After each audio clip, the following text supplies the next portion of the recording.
Now pay attention to what's going on right now. ICE is stopping and frisking the police now. Well, they're not stopping and frisking the police.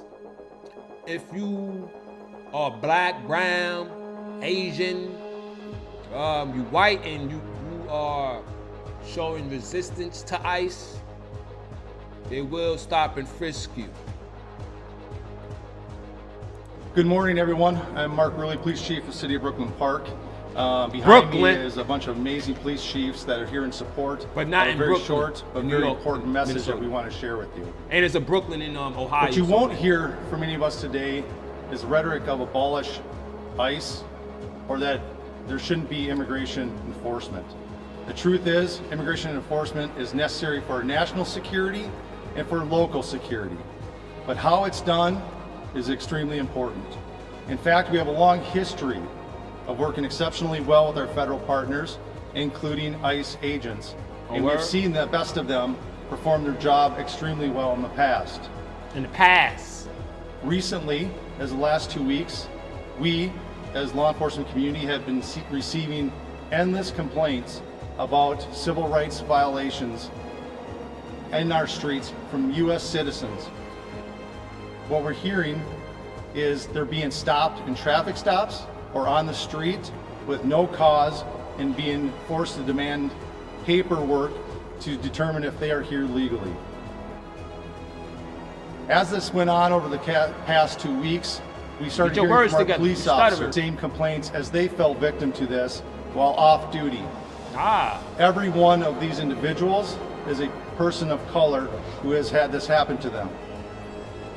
In Brooklyn Park, one particular officer that shared her story with me was stopped as she passed ICE going down the roadway. When they boxed her in, they demanded her paperwork, of which she's a U.S. citizen and clearly would not have any paperwork. When she became concerned about the rhetoric and the way she was being treated, she pulled out her phone. In an attempt to record the incident, the phone was knocked out of her hands, prevented her from recording it. That's an assault. The officer had their guns drawn during this interaction. And after the officer became so concerned, they were forced to identify themselves as a Brooklyn Park police officer in hopes of slowing the incident and de-escalating the incident down. The agents then immediately left after hearing this, making no other comments, no other apologies, just got in their vehicles and left. I wish I could tell you that this was an isolated incident. In fact, many of the chiefs standing behind me have similar incidents with their off-duty officers. This isn't just important because it happened to off-duty police officers. ICE is pressing the officers now. Is we know that our officers know what the Constitution is, they know what right and wrong is, and they know when people are being targeted. And that's what they were. If it is happening to our officers, it pains me to think of how many of our community members are falling victim to this every day. It has to stop. This behavior erodes the trust that these police chiefs have worked tirelessly for the last 5 years and theoretically the last 60 years to stop this exact behavior from happening. Now, I want to be really clear. I've called lots of other ICE agents and HSI agents and have talked to a lot of individuals about this. This is not widespread. This is a small group of agents within the surge in the metro area that are performing or acting this way. As a matter of fact, as rumors of this had spread, I've received phone calls from ICE agents and HSI agents indicating this is not how they act, this is not what they do. Regardless. So, you got ICE out there in California clapping, shooting people. Now, ICE in Minnesota stopping and frisking police officers. Yeah, they may not know that this person's an off-duty officer. That's a lie. They know that. They got all our information. They got it. What's that Planeteer that's in that box that the police officer have?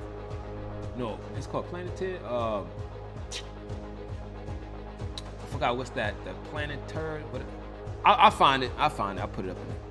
How many people have seen a police program that's being used called Palantir? It is in your police officer's car on your police officer's computer. So while you've got the person pulled over, you can start to drill down on this person. It's not just like a DMV photo and an NCIC anymore. You can see all their bank accounts, the balance in their bank accounts, the last times they declared cash somewhere. You can see every time they hit a flock camera anywhere in the country. Flock is a giant national traffic monitoring system that is basically everywhere now. And they're taking photographs at every intersection all day. And it's using AI to like read license plates and put identities of people places. And it's just keeping all that data, like all of it.